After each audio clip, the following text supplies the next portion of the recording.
الکریم اما بعد فاعوذ باللہ من الشیطان الرجیم بسم اللہ الرحمن الرحیم قاف ہا یا عین صاد۔ سورہ مریم شروع ہے آج۔ سورہ مریم 16واں پارہ، اور یہ سورہ پاک اللہ تعالیٰ نے مکہ مکرمہ میں اپنے نبی صلی اللہ علیہ وسلم پر نازل فرمائی۔ اس کے 98 آیات ہیں اس کی ٹوٹل، اور رکوع اس کے 6 ہیں۔ نازل کہاں ہوئی ہے؟ مکہ مکرمہ میں۔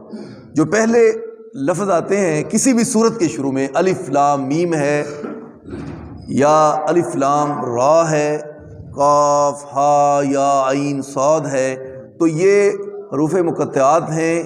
ان کا ترجمہ نہ حضور نے بیان فرمایا ہے نہ ہمیں ملتا ہے، یہ اللہ تعالیٰ کو اس کا زیادہ علم ہے۔ تو لہٰذا اس کے آگے اللہ تعالیٰ نے فرمایا ذکر رحمت ربک عبدہ زکریا، اس کا ذکر کرنا ہے اللہ تعالیٰ کی خاص رحمت کس پر؟ اپنے بندے حضرت زکریا پر اللہ نے خاص رحمت فرمائی اور اس کا ذکر فرمایا۔ اذ نادى ربہ، جب پکارا اپنے رب کو، نداء خفیہ، آہستہ آہستہ آہستہ آہستہ اپنے رب کو پکارتے ہیں۔ کس لیے پکارتے ہیں؟ ویسے آہستہ پکارنا اور دل میں اللہ کی طرف گڑ گڑانا، دعا کر رہے ہیں دل دل میں، اونچی اونچی آواز بولنے کی بجائے آہستہ آواز میں خشوع و خضوع سے اور عاجزی سے اللہ کو پکارو تو وہ زیادہ بھی بہتر ہے۔ اللہ تعالیٰ کے نبی حضرت زکریا علیہ السلام فرماتے ہیں اذ نادى ربہ نداء خفی، آہستہ آہستہ اپنے رب کو پکارتے ہیں۔ بڑھاپے کی ایسی عمر ہے کہ آپ جوانی سے چلتے چلتے چلتے بڑھاپے کے اس عالم کو پہنچ گئے۔ کس عالم کو؟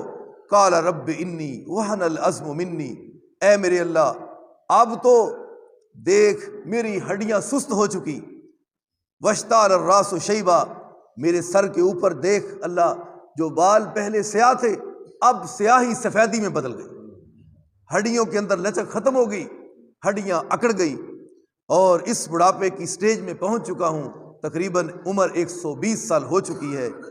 تو اللہ تعالیٰ کے نبی حضرت زکریا علیہ السلام کہہ رہے ہیں واشتعل الراس شیبا ولم اکم بدعائک رب شقیا، لیکن میں تجھ سے دعا کر رہا ہوں تو مجھے محرومی کا بالکل یہ احساس نہیں کہ میری دعا قبول نہیں ہوگی۔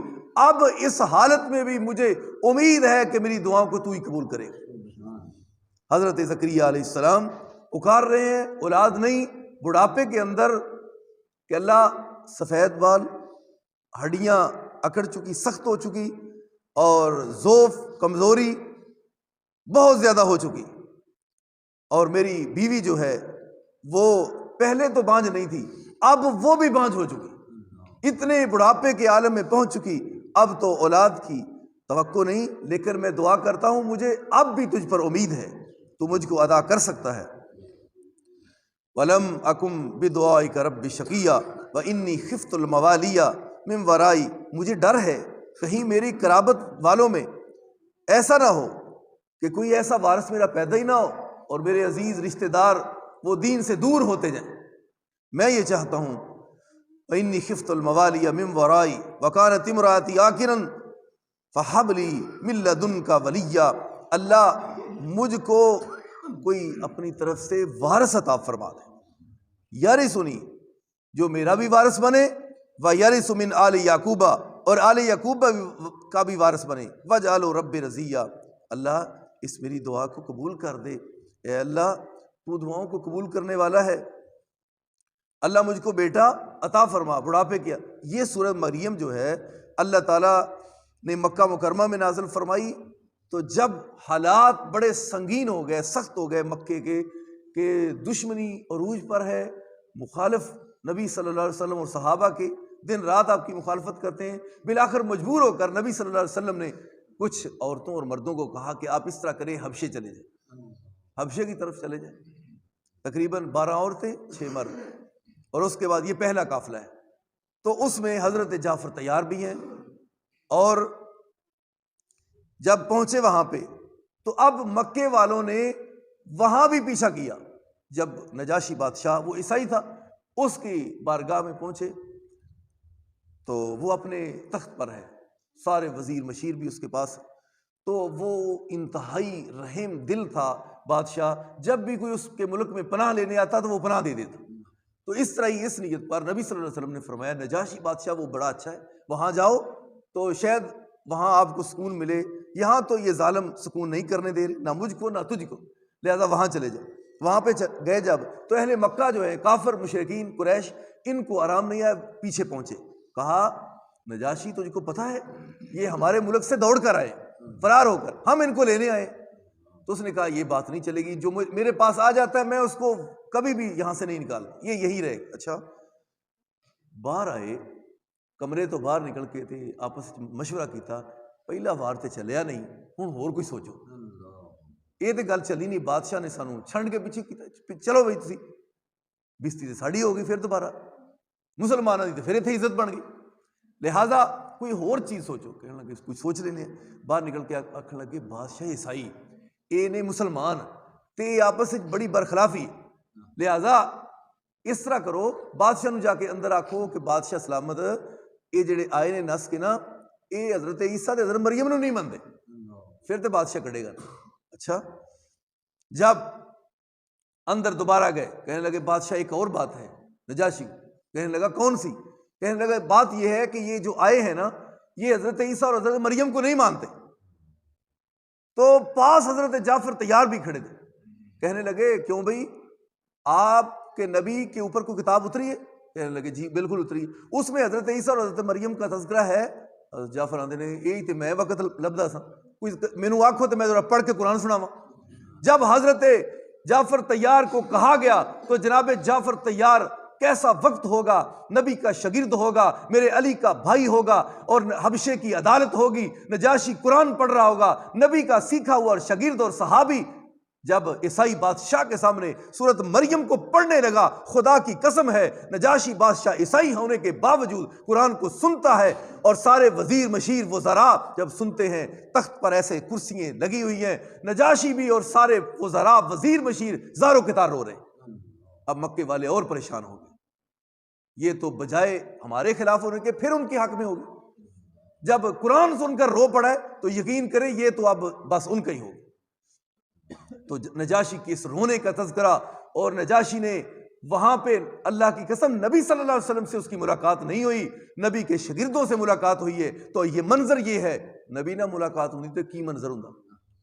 جدوں انہیں سورہ مریم دی تلاوت سنی، زاروں کے تار رونا شروع کر دیا، اور اللہ تعالیٰ نے یہ پارہ 7واں ہے، اللہ تعالیٰ نے اس کے آغاز میں یہ لکھ دیا ہے، اللہ تعالیٰ نے فرمایا نجاشی بادشاہ کے سامنے جب حضرت مریم کا اور حضرت عیسیٰ کا تذکرہ کیا گیا تو نجاشی بادشاہ کی کیفیت کو اللہ نے یہاں پہ بیان کیا، وَإِذَا سَمِعُوا مَا أُنزِلَ إِلَى الرَّسُولِ تَرَىٰ أَعْيُنَهُمْ تَفِيضُ مِنَ الدَّمْعِ مِمَّا عَرَفُوا مِنَ الْحَقِّ۔ اے میرے نبی صلی اللہ علیہ وسلم، انہوں نے جب قرآن مجید کی تلاوت کو سنا تو زاروں کے تار بے ساختہ ان کی آنکھوں سے حق سننے کے بعد آنسو جاری ہو گئے۔ وَيَقُولُونَ رَبَّنَا آمَنَّا، کہنے لگے اے عرش والے رب، ہم نے قرآن سنا، ہم ایمان لے آئے، فَاكْتُبْنَا مَعَ الشَّاهِدِينَ، ہم کو گواہوں میں شامل کر لے، لکھ لے۔ نجاشی کے اس قرآن سننے کے اوپر عیسائی بادشاہ حبشے کے رہنے والا، تو حبشے میں ہی اس نے سورت مریم جناب جعفر کی زبان سے سنی تو مومن مسلمان ہو گیا۔ جب وہ فوت ہو، ملاقات تو نبی صلی اللہ علیہ وسلم سے نہیں ہو سکی اس کی، لیکن ایمان لے کے آیا، مسلمان ہو گیا۔ اب ذلیل ہو کر یہ کافر جو پیچھے گئے تھے مکے سے، یہ ذلیل اور اپنے ملک واپس آئے، اہل اسلام کو اللہ نے اس جگہ پر بھی عزت عطا فرما دی۔ تو سورت مریم وہاں پہ پڑھی، مکہ مکرمہ میں یہ نازل ہوئی۔ حضرت شروع پہ اللہ تعالیٰ نے فرمایا، زکریا علیہ السلام کہنے لگے اللہ بڑھاپے میں پہنچ چکا ہوں، ہڈیاں جواب دے گئیں، بڑھاپا وال سفید ہو گئے، مجھ کو اب بیٹا عطا فرما۔ تو مجھ کو یقین ہے تو مجھ کو بیٹا عطا فرمائے گا، یارثنی و یارث من آل یعقوب، میرا بھی وارث ہو اور آل یعقوب ان کا بھی وارث ہو۔ یا زکریا انا نبشرک بغلام اسمہ یحییٰ، اے زکریا تو نے اب پریشان نہیں ہونا۔ حضرت زکریا علیہ السلام کو رب نے فرمایا ہم تجھ کو خوشخبری دیتے ہیں۔ فرشتے آئے، کہنے لگے آپ کو خوشخبری ہے، اللہ آپ کو بیٹا دے رہا ہے، اس بیٹے کا نام عرش والے نے آسمان سے آپ رکھ کر یحییٰ بھیج دیا، پتر بھی ہوئے گا، نام بھی اللہ نے یحییٰ رکھ دیتا ہے تو نبی بھی ہوئے گا۔ اللہ تعالیٰ نے اپنے زکریا کو 120 سال کی عمر کے اندر یہ بیٹا تھا۔ حضرت یعقوب علیہ السلام دی عمر 175 سال ہوئی ہے، حضرت یحییٰ علیہ السلام بیٹا اللہ آپ کو عطا فرمائے گا۔ لم نجعل لہ من قبل سمیہ، ایسے نام والا اس تو پہلے تو سنیا بھی نہیں ہونا، اے نام اللہ آپ یحییٰ رکھ کے بھیج رہے ہیں، اس تو پہلے یحییٰ نام ہے بھی کوئی نہیں۔ یہ بھی خوبی ہے۔ آخر دعوانا الحمدللہ رب العالمین۔